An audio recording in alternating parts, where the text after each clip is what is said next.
Hermanos, les invito a ir al Evangelio de Juan, capítulo 18. Vamos a retomar nuestro estudio del Evangelio de Juan. ¿Estamos listos? Amén. Hemos hecho una pausa por 2 semanas en nuestro estudio del Evangelio de Juan y hoy lo retomamos. Hermanos, vamos a retomar Juan, pero va a ser muy diferente lo que vamos a hacer hoy con respecto a las últimas semanas. Las últimas semanas hemos estado viendo el discurso, la plática, los momentos que tuvo el Señor con sus discípulos la noche antes de que murió en la cruz del Calvario. Recuerda, esta fue no una plática corta, esta fue una conversación que tuvo el Señor con los discípulos larga. De hecho, es un tiempo tan hermoso que el Señor tomó realmente tiempo para hablar con sus discípulos, que el discurso, si le queremos llamar así, o la plática o la enseñanza de Jesús toma desde el capítulo 13 de Juan, capítulo 14, capítulo 15 y capítulo 16. Todos esos capítulos, si usted ha estado con nosotros, usted recuerda que es la enseñanza que Jesús le dio a los discípulos la noche que Él cenó con ellos, la última cena o la Pascua que tomó antes de ir a la cruz del Calvario. Recuerde, unas horas más tarde Él sería arrestado y la mañana siguiente Él sería crucificado. Entonces estamos el jueves por la noche, el Señor enseñó a sus discípulos, una vez más, capítulo 13, 14, 15, 16, y después, en el capítulo 17, ya no enseña a sus discípulos. ¿Recuerda lo último que Él hizo antes de despedirse de esa reunión con sus discípulos? Enseñó a sus discípulos y después, ¿qué hizo? Oró por sus discípulos. Esa oración hermosa la encontramos en el capítulo 17 del Evangelio de Juan. ¿Qué pasa después de que Él ora por sus discípulos? ¿Qué pasa después de que Él enseña y ora por sus discípulos? Bueno, lo siguiente que sucede es que el Cordero de Dios ahora iba a dar su vida por nosotros. Llegó la hora de que el Cordero de Dios dé su vida por nosotros en la narrativa del Evangelio de Juan. Vamos a tomar, mis hermanos, el tiempo necesario, porque son 4 capítulos los que nos quedan del Evangelio de Juan, capítulo 18 al 21, donde se encuentra toda la narrativa de la muerte y resurrección de nuestro Señor Jesucristo. Son 4 capítulos llenos de enseñanza y nos vamos a tomar el tiempo de ver, y es nuestra intención que usted conozca de una manera clara y que eso sea de bendición para su vida, de que conozca la historia de cómo Cristo murió por usted y cómo resucitó de los muertos. ¿Está listo, mis hermanos? Vamos al capítulo 18, verso 1. Cuando lo tenga, diga un fuerte amén. Gloria sea al Señor. La palabra de Dios dice, en capítulo 18, empezamos a leer desde el verso 1, ya le hicimos juntos de manera alternada, pero solamente vamos a empezar a leer en el verso 1. Dice, habiendo dicho Jesús estas cosas, ¿a qué cosas se refiere? Recuerde, acaba Jesús de tener este discurso. Después de que Él dice estas cosas, inmediatamente después, ¿qué sucede? Verso 1, salió con sus discípulos al otro lado del torrente de Cedrón, donde había un huerto, en el cual entró con sus discípulos. El torrente de Cedrón, mis hermanos, se refiere a un lugar donde corría agua. No es un río, no es un arroyo. No se refiere a un lugar donde corría agua constantemente. Se refiere a un lugar, a uno de esos lugares donde cuando llueve se forma un arroyo, se forma un río. Es algo que no es todo el tiempo, solamente en tiempo de lluvias. Era un torrente. A eso se refiere cuando se habla de un torrente. Se nos dice que era el torrente de Cedrón. El valle de Cedrón era un valle que estaba entre Jerusalén y el monte de los Olivos. Así que cuando nos dice la Escritura que Jesús pasó al otro lado del torrente de Cedrón, solamente lo único que está indicando es que Jesús salió de Jerusalén y se fue al monte de los Olivos. Se nos dice, y la acabamos de leer, ¿fue a dónde? Dice que fue con sus discípulos a un huerto. Es muy importante que recordemos que estas cosas suceden inmediatamente después de que el Señor estuvo hablando con sus discípulos. Ahora, la narrativa nos dice que Jesús se fue a un huerto, y Lucas, la narrativa de Juan, lo que Juan nos narra. Pero Lucas nos dice o nos confirma que este huerto estaba en el monte de los Olivos. Lucas capítulo 22, verso 39. Y saliendo se fue como solía. No te dice como solía. O sea, esto es un lugar que él frecuentaba. Dice, ¿y se fue a dónde, mis hermanos? Dice, se fue como solía. ¿A dónde? Al monte de los olivos. O sea que ahí es donde estaba este huerto.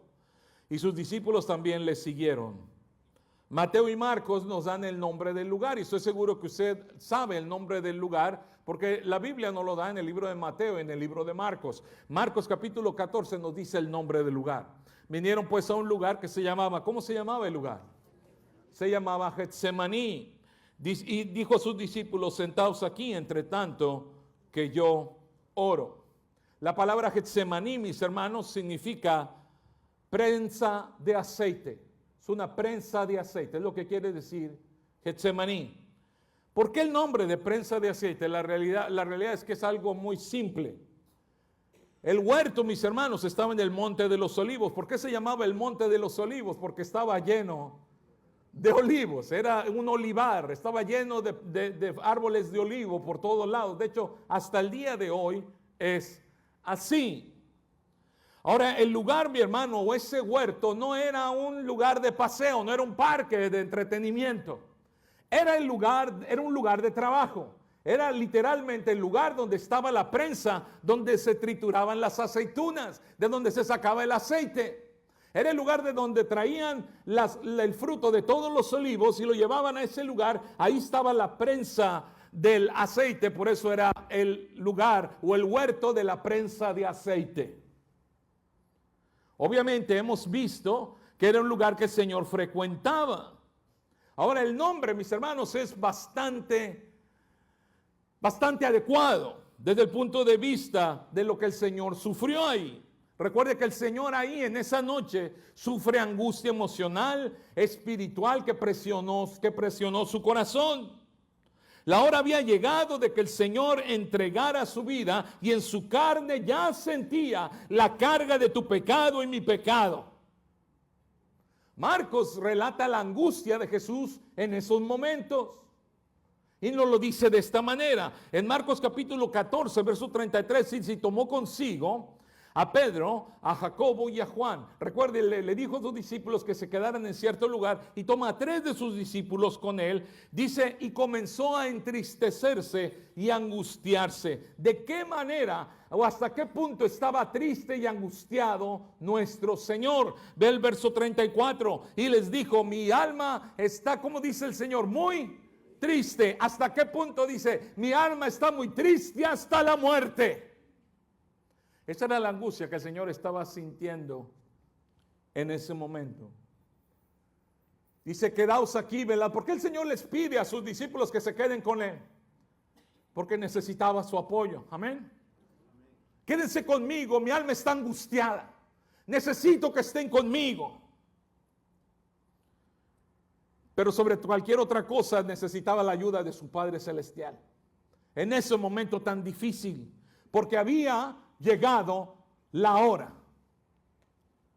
Verso 35 en Marcos 14, yéndose un poco adelante, entonces se postra sobre tierra, dice, y oró que si fuese posible, pasase de él aquella hora. Y decía, Abba Padre, todas las cosas son posibles para ti. Aparta de mí esta copa, mas no lo que yo quiero, sino lo que tú. El Señor le expresa a su Padre esa angustia que él tenía, porque había llegado la hora difícil de cargar con tu pecado y mi pecado. Imagínate, hermano, cuando nos toca a nosotros cargar con algún pecado. Ahora imagínate cargar con los pecados de todo el mundo. Y eso es lo que el Señor hizo en la cruz del Calvario. Y por eso le expresa no solamente a su Padre que necesitaba su ayuda, sino también que le expresa a sus discípulos, quédense conmigo. ¿Y qué hicieron los discípulos? Se pusieron a orar fervientemente, ¿no es cierto? No dice eso la Escritura. Ve el verso 37. Y vino luego y los halló durmiendo. Y dijo a Pedro, Simón, ¿duermes? ¿No has podido velar una hora? Ahora, si tú recuerdas, unas horas antes, Simón, Pedro, había dicho públicamente delante de todos los discípulos que él no iba, él estaba dispuesto a dar su vida por el Señor, ¿recuerdas? Él estaba dispuesto a dar su vida. Cuando el Señor le dijo, tú me vas a negar, no, yo voy a dar mi vida por ti. Cuando recordamos eso, entonces tiene más sentido cuando el Señor regresa y expresamente, directamente a Pedro le dice, Pedro, ¿estás dormido?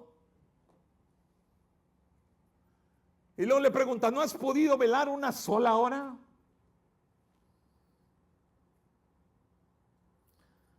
Verso 38, velad y orad para que no entréis en tentación. El espíritu a la verdad está dispuesto, pero la carne es débil. ¿Cuántos sabemos aquí que necesitamos orar? ¿Y por qué a veces no oramos? ¿Cuántos sabemos que necesitamos la oración? ¿Y por qué a veces no oramos?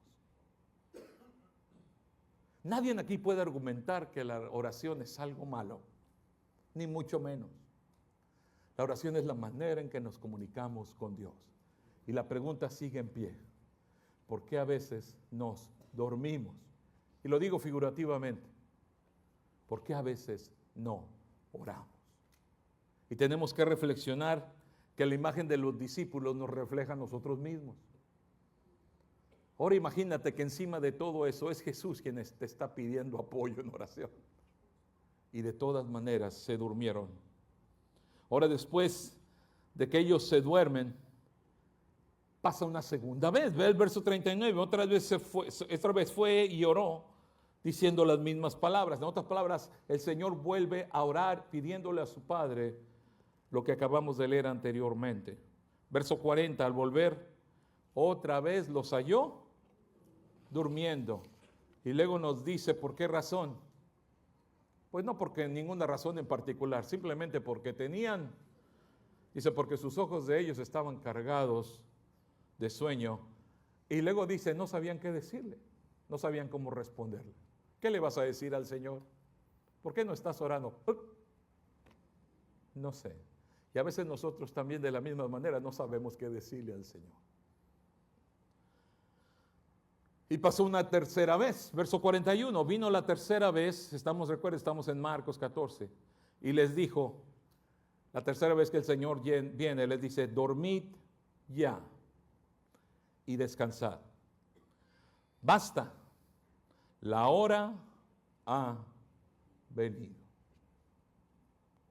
He aquí el Hijo del Hombre es entregado en manos de los pecadores. Levantaos, vamos. He aquí, se acerca el que me entrega. Interesantemente, mis hermanos, el Evangelio de Juan no nos relata nada de lo que acabamos de leer ahorita. Esto lo acabamos de leer en Marcos. Juan no nos relata del tiempo que el Señor estuvo orando. No nos relata de la llegada al huerto de Getsemaní. Ni siquiera nos dice el nombre del huerto. Y la razón, desde mi punto de vista, es que Juan se quiere enfocar en probar que lo que Jesús dijo es verdad. Así que su enfoque es directamente en dos personas, en Judas. Bueno, obviamente la narrativa es cristocéntrica, pero se enfoca en la reacción de dos personas, de Judas y de Pedro, porque son las dos personas a las cuales Jesús se había referido en la cena. A Judas, que lo iba a traicionar, aunque no lo menciona por nombre, y después a Pedro, que lo iba a negar 3 veces. Juan está interesado en probar que lo que Jesús dice es verdad, que ninguna de las palabras de Jesús cae al suelo. Así que el Evangelio de Juan se brinca todo este relato de Jesús orando en el Getsemaní y va directamente a la llegada de Judas. Vaya conmigo al verso 2. Juan capítulo 18, verso 2. ¿Está ahí conmigo, mi hermano? Dice, y también Judas, el que le entregaba, conocía aquel lugar. ¿Por qué conocía aquel lugar? Nos dice Juan, ¿por qué razón? Porque muchas veces Jesús se había reunido ahí con sus discípulos. Verso 3. Judas pues, tomando una compañía de soldados y alguaciles de los principales y sacerdotes y de los fariseos, fue allí con linternas, con antorchas y con armas. Juan, mi hermano, es el único que nos informa de los 4 evangelios que Judas fue acompañado de soldados romanos. Y esto es algo muy interesante. Él es el único que nos dice esto.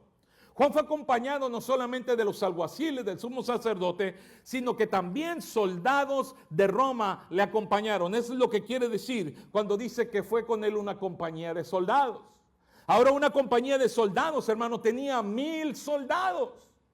760 soldados de infantería y 240 soldados a caballo.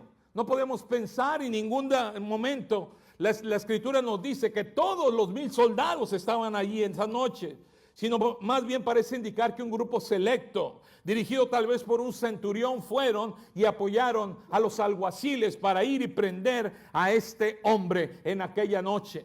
Las antorchas solamente indica que era de noche y que necesitaban alumbrar. ¿Por qué digo todo esto? Porque esto que está pasando aquí, mis hermanos, no es un linchamiento. No es una multitud descontrolada yendo a buscar a Jesús entre gritos. No se trata de eso. Se trata de un grupo de soldados yendo a prender a lo que ellos decían o pensaban que era un criminal. Los sacerdotes no estaban interesados en que Jesús muriera allí en la oscuridad de la noche en el Getsemaní. Jesús tenía que morir públicamente, mis hermanos. Lo tenían que ejecutar y que toda la nación se diera cuenta de que este hombre había muerto, para que se olvidaran de sus milagros y se olvidaran de sus palabras. La muerte de Jesús, según los sacerdotes, iba a probar de que él no era el Mesías.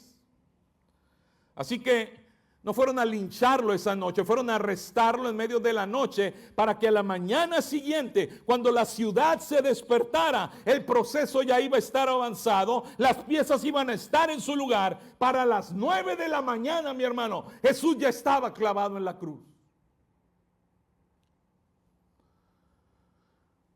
Así que llega Judas y entrega al Señor. Juan no nos habla nada del beso que Judas le dio. Juan omite este detalle, lo sabemos por los otros evangelios.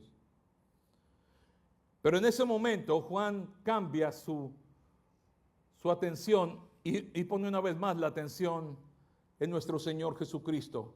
Ponen la atención en lo que Jesús hace cuando los alguaciles y los soldados llegan a buscarlo. Ve el verso 4, ¿estás conmigo, mi hermano?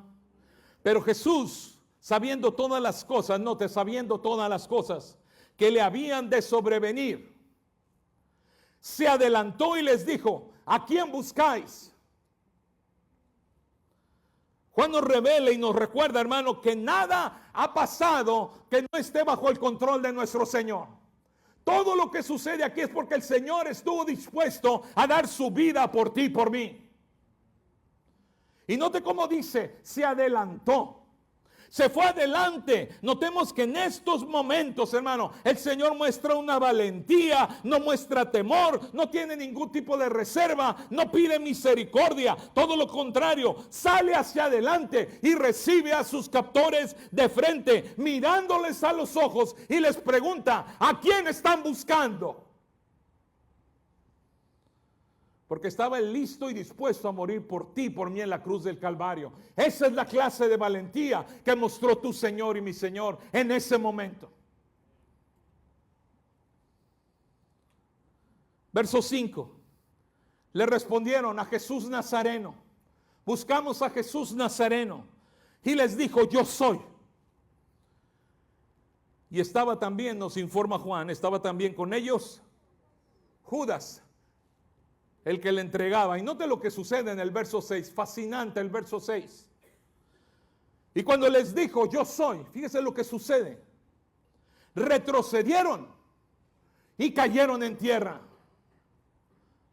Mis hermanos, la respuesta es simple y directa de parte de nuestro Señor. Estaban buscando a Jesús Nazareno y Jesús les dijo: yo soy.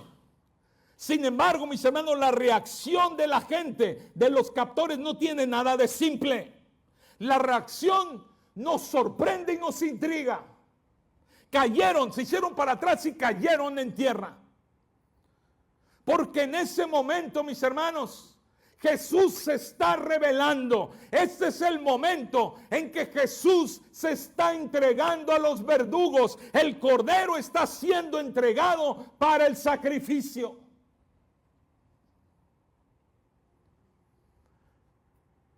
Y las palabras yo soy, explica el profesor Millós, toman un valor divino en este momento. Él es, mis hermanos, Él es el Cordero de Dios. Aquel que Juan presentó en el capítulo 1 en perfecta unión con el Padre, el Verbo eterno, creador, sustentador de todo, enviado al mundo para nuestra salvación, revestido de humanidad. Él es Emmanuel, Dios con nosotros. Nadie lo tiene que buscar más. Jesucristo dijo, yo soy el que había de venir, el que dejó su gloria que tenía con el Padre antes de la creación. Ahora se entrega a sus verdugos y dice, aquí estoy. Pero antes de que ellos hagan lo que les venga en gana con él, antes que le pongan la mano encima, ellos van a tener que caer rendidos a sus pies. Antes, por un momento, ellos lo van a humillar, pero por un segundo van a sentir el peso de su gloria. No van a pensar que este es un delincuente cualquiera que vienen a arrestar. Están delante del Rey de Reyes y del Señor de los Señores. Y de alguna manera el Señor se los hace saber. El Señor no les pone las manos encima. El Señor simplemente declara quién es Él. Y les dice, yo soy. Y ellos caen a la tierra. Mi hermano, este es nuestro gran compromiso hasta el día de hoy. Declararle al mundo quién es Jesús. Y hermano, declara quién es Jesús. Quién es Jesús en la Escritura, quién es Jesús para ti. Y deja que el poder de quién es Jesús sea el que impacte y cambie vidas. Háblale a la gente de Jesús. Nunca te canses de hablarle a las personas de Jesús y de lo que Él hizo por nosotros. Él es mi hermano. Él es quien había de venir. Verso 7. Volvió pues a preguntarles, ¿a quién buscáis? Y ellos dijeron, a Jesús Nazareno. Respondió Jesús, os lo he dicho, yo soy. Pues si me buscáis a mí, dejad ir a estos. Y hermano, no les está pidiendo que deje ir a los discípulos, se los está ordenando. Esto es un imperativo. Les está diciendo, van a dejar ir a estas personas. Verso 9, para que se cumpliese aquello que había dicho, de los que me diste, no perdí ninguno. Mis hermanos, todo lo que pasa aquí, no lo olvides, es porque el Señor lo había dicho. Jesús está en control de todo. Sus palabras, lo que Él dijo, está dictando lo que está sucediendo. El Señor es un Dios soberano que está en control de este momento. Y el Señor es un Dios soberano que está en control de nuestras vidas. ¿Cuántos saben eso? Hermano, ¿y por qué insistimos nosotros en meter las manos? Porque aunque el Señor nos dice una y otra vez, estoy en control, nosotros queremos hacer las cosas a nuestra manera. Somos tercos, ¿verdad que es cierto? Y sabemos que Él es un Dios poderoso, que todo lo puede hacer, que Él está en control. Pero no dejamos nosotros decir, no, pero es que yo voy a hacer las cosas a mi manera. Jesús acaba de demostrar su poder, hermano, con su palabra, hermano, con su palabra. Aquellas personas, aquellos captores han caído en tierra. El Señor está mostrando a sus discípulos, en este momento yo no he perdido control. Esto es un arresto, pero también es una entrega. Si el Señor no hubiera querido, nadie lo hubiera arrestado.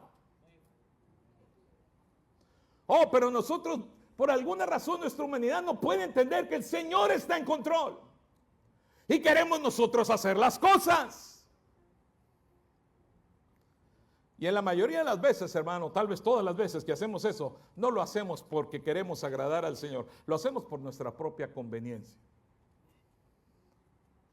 Y este es el caso de Pedro, porque en este momento sublime donde el Señor muestra que todo está bajo su control, Pedro no se quedó en paz. Verso 10. Entonces Simón Pedro, ¿qué hizo, mis hermanos?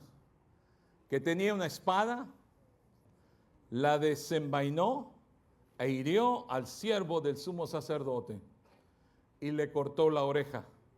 Y el siervo se llamaba Malco. No se trata de una espada grande, mis hermanos. No se trata de una espada como las que traían los soldados romanos. Es un cuchillo pequeño, es un cuchillo que se traía escondido en las ropas o que la gente traía escondido. Era una daga pequeña que se usaba para defenderse. Una persona andaba caminando y alguien lo quería asaltar, sacaba aquel pequeño cuchillo que traía escondido y se defendía con aquel cuchillo. Eso está hablando de un cuchillo, de una daga pequeña. Así que, mis hermanos, no podemos pensar de que con ese pequeño cuchillo del tamaño tal vez de un cuchillo de cocina, Pedro iba a liberar a Jesús de los legionarios. Imposible. La acción de Pedro no necesariamente o no trata de liberar a Jesús, mis hermanos. No. La acción de Pedro se trata acerca de Pedro. Pedro quiere mostrar que él es un hombre valiente. Porque Jesús lo puso en evidencia, ¿recuerdas en la cena? ¿Me vas a negar? Oh, Pedro tiene que mostrar que eso no va a ser así. ¿Qué mejor momento de mostrar su valentía? Pedro quiere mostrar que efectivamente está listo para morir. Tal vez su deseo de mostrarlo se acrecentó cuando Jesús viene y lo encuentra dormido. Y le dice, ¿ni una hora pudiste estar despierto? Y encuentra la oportunidad Pedro de mostrar que realmente está dispuesto. De mostrar quién es Pedro. ¿Recuerdas lo que Judas acaba de hacer? Judas acaba de ¿qué? De entregar al Señor. Tal vez Pedro pensó, nadie va a voltear conmigo y decir, ahora tú sigues. Ahora tú sigues, ahora tú vas a negar al Señor. Él no iba a permitir que nadie piense eso de él. Porque cuando actuamos así y no entendemos de que Dios está en control, muchas veces lo hacemos simplemente por nuestro propio beneficio. Pero Jesús no necesita que nadie lo defienda. Y eso es lo que Jesús le dice al Pedro. Mira lo que le dice Jesús a Pedro en Mateo 26, verso 53. ¿Acaso piensas que no puedo ahora orar a mi Padre y que Él no me daría más de 12 legiones de ángeles? Pero si yo le dijera a mi Padre ahorita, más de 12 legiones de ángeles estarían aquí para defenderme. Pero ¿por qué no lo hacía? Ve el verso 54. Pero ¿cómo entonces se cumplirían las escrituras? De que es necesario que así se haga, que esto pase. Nuestro Señor está en control, mis hermanos. Nosotros no tenemos que meter las manos. El Señor está en control de nuestras vidas. Tenemos que confiar y vivir confiados en Él. Aunque parezca que no está en control, el Señor nunca ha perdido el control. Aunque las apariencias nos engañen, la oscuridad de la noche nos atemorice, el Señor nunca pierde el control. ¿Cuántas veces personas hacen algo y dicen que lo están haciendo por el Señor, pero lo están haciendo para ellos mismos? Pretendemos darle la gloria a Él y la estamos atesorando para nosotros mismos. Pero qué ironía que Pedro, sus acciones iban a ser precisamente estas acciones, hermano. Precisamente el haber cortado la oreja de este hombre es precisamente la acción que se deriva después en que Pedro niega a Jesús. Esta es la razón por la cual Pedro se pone en esta situación emocional donde lo lleva a negar a Jesús. El Señor Jesús detiene a Pedro. Juan nos dice lo siguiente, Juan capítulo 18, verso 11. Jesús dijo a Pedro, mete tu espada en la vaina, la copa que el Padre me ha dado, ¿no la he de beber?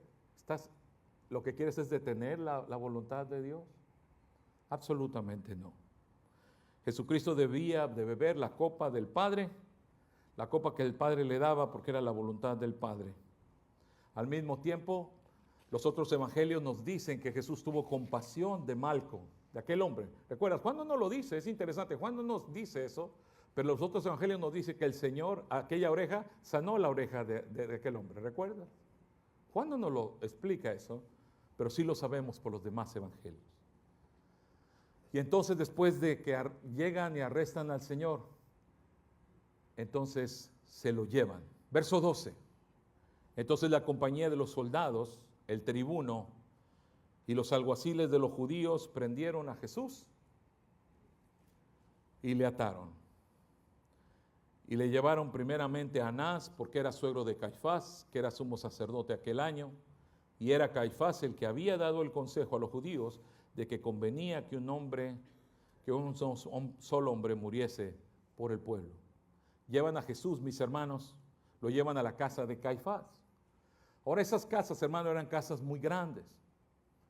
Y las casas en aquel tiempo eran parecidas como muchas casas que hay en Latinoamérica. Eran casas donde entraba uno y en medio había un patio abierto, un patio que se podía ver las estrellas de ahí del patio. Era un patio hermoso y alrededor estaban todas las habitaciones y el patio era el centro de la casa. En esas casas, por ejemplo en la casa de Caifás, el patio era inmenso, era muy grande.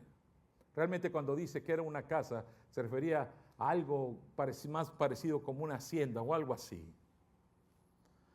Lo interesante es que entran, llevan a Jesús, recuerden, lo llevan atado. Y Jesús va a ser interrogado por el sumo sacerdote, pero también por el suegro del sumo sacerdote. Primero por Anás y después por Caifás. Y mientras pasa todo este proceso de las interrogaciones, agarran a Jesús, lo meten a esa casa, lo tienen en el patio y lo tiran en una esquina del patio. Y lo tienen ahí reguardado, lo tienen atado. Y mientras estos alguaciles prenden un fuego y se calientan, porque nos dice, y lo vamos a leer más adelante, hacía frío esa noche.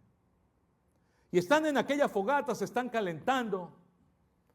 Y en una esquina tienen a aquel hombre que acaban de arrestar esperando las interrogaciones a las cuales va a ser sometido. Vamos a ver más detalles de eso la siguiente semana. Pero quiero que no pierdan de vista esta figura de Jesús ahí tirado en el patio, amarrado. Y todos los alguaciles y todos aquellos soldados ahí también en el patio esperando a ver qué va a pasar. Pero entonces Juan nos dice algo interesante. Ve el verso 15 conmigo. Y seguía a Jesús Simón Pedro y otro discípulo. Cuando dice que otro discípulo seguía a Jesús, ¿de quién nos estaremos hablando? Es el mismo hombre que está escribiendo, es Juan. ¿Por qué? Porque Juan siempre se refiere al mismo de esta manera. Dice, y ese discípulo era conocido del sumo sacerdote y entró con Jesús al patio del sumo sacerdote. Este hombre entra, Juan entra. Dice, mas Pedro estaba afuera, a la puerta. Salió pues el discípulo que era conocido del sumo sacerdote y habló a la portera e hizo entrar a Pedro. La acción de Pedro, que quería mostrar su valentía, cortando la oreja de aquel hombre de Malco, le provocaron a Pedro la reacción contraria, hermano, y lo vamos a ver ahorita. Debido a sus acciones, su corazón se llenó de temor y empezó a dudar qué le pasaría por lo que acababa de hacer. Y ahora, mis hermanos, se encuentra en la boca del lobo. Entra al patio, está en el patio de Caifás, del sumo sacerdote. Y sus problemas de Pedro empiezan en el momento que entra a aquel patio. Ve el verso 17. Pedro va entrando. ¿Y qué le pasa? La portera le da la bienvenida de esta manera. Verso 17. Entonces la criada portera le dijo a Pedro, no le dijo bienvenido. ¿Qué le dijo? ¿No eres también uno de los discípulos de este hombre? Este hombre estaba ahí en el patio. ¿Tú no eres discípulo de este hombre? ¿Y cuál fue la respuesta de Pedro? ¿Cuál fue la respuesta de Pedro? No lo soy. ¿Recuerdas la respuesta de Jesús? Yo soy. La respuesta de Pedro dice, no, no soy. Desde que entró al patio empezaron los problemas. La misma portera le pregunta, ¿no eras tú uno de ellos? Y lo niega la primera vez. Verso 18, y estaban en pie los siervos y los alguaciles. Eso es un problema, ¿no es cierto? Que habían encendido un fuego porque hacía frío y se calentaban. Y también con ellos estaba Pedro de pie porque también Pedro tenía frío. Calentándose, dice. Ahora vamos hasta el verso 25 porque la parte del juicio lo vamos a ver la siguiente semana. Verso 25, entonces estaba pues Pedro en pie, calentándose, y le dijeron, ¿no eres tú de sus discípulos? Y una vez más, dice, él negó y dijo, no lo soy. Ya van 2 veces. Ahora quiero que veas la tercera vez, porque la tercera vez para mí es la más interesante. ¿Estás listo para ver la tercera vez? Lee conmigo el verso 26, pon mucha atención porque hay un detalle que es fascinante aquí. Uno de los siervos del sumo sacerdote, pariente de aquel a quien Pedro le había cortado la oreja, le dijo, ¿no te vi en el huerto? Ah, caray, Pedro se encontró a un primo de Malco, o tío, yo no sé qué se había sido. Pero este hombre no le pregunta, ¿eres discípulo de Jesús? No te la preguntes, todavía más problemática. ¿No estabas tú en el huerto? Por milésima no le preguntó, ¿qué no le cortaste la oreja a mi primo? ¡Qué increíble! Se encontró con un pariente de Malco al que le había cortado la oreja. Y Pedro se llena de terror. Entonces hace exactamente lo que Jesús dijo que él iba a hacer. Verso 27. ¿Qué hizo Pedro? Lo negó otra vez. Y entonces, el gallo cantó el gallo. Hay un detalle, la tercera vez que el Señor negó a Pedro, hay un detalle que Lucas nos explica, que necesito que lo veamos, para que usted vea todo el cuadro.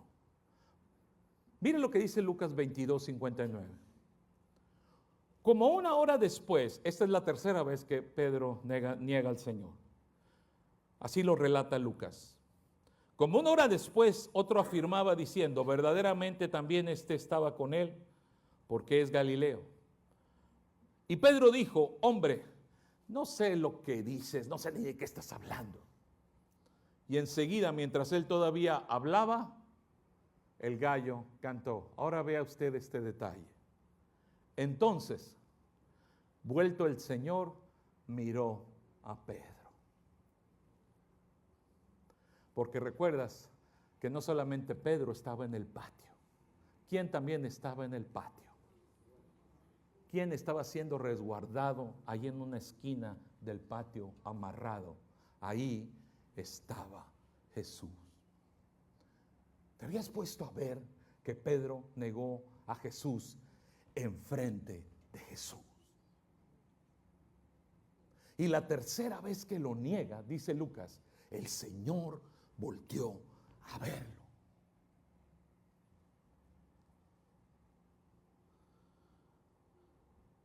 Entonces vuelto el Señor miró a Pedro. Y Pedro se acordó de la palabra del Señor, que le había dicho, antes que el gallo cante, me negarás 3 veces. Y Pedro salió afuera y lloró amargamente. ¿Qué quiere decir que lloró amargamente? El dolor que sintió Pedro en ese momento no lo podía contener. El dolor de haberlo negado y el dolor que el Señor hubiera estado allí. Y la pura mirada del Señor quebrantó su corazón. Hermano, cada vez que abres la palabra y estás leyendo la palabra, vas a sentir que el Señor está viendo tu corazón. A veces la mirada del Señor es fuerte, transformadora. Y nos dice exactamente lo que tenemos que cambiar y quiénes somos. El Señor nos ve, hermano, en su palabra. Nos revela quiénes somos. La mirada poderosa de Jesús a Pedro le reveló exactamente quién era él. Y lloró amargamente. Porque en el mismo patio donde Pedro negaba al Señor también estaba el maestro, atado, esperando su juicio. Y cuando Pedro lo negó, Jesús lo mira y Pedro se acordó de lo que Jesús le había dicho. El corazón de Pedro se quebrantó. Delante de los mismos que él pretendía mostrar su valentía, negó al Señor y lo hizo 3 veces. ¡Qué contraste! Porque cuando el Señor enfrentó a sus captores, los enfrentó viéndolos de frente, con valentía, con valor. Mis hermanos, estamos delante de un nuevo año. ¿De qué manera vamos a enfrentar este nuevo año? ¿Con la actitud de Pedro o siguiendo el ejemplo de nuestro Señor? El Señor quiere que enfrentemos todo lo que venga con valor, sabiendo que Él está en control. ¿Y qué pasó de Pedro? ¿Se quedó Pedro para el resto de su vida en su amargura, llorando todas las noches, sin poder dormir? Absolutamente no.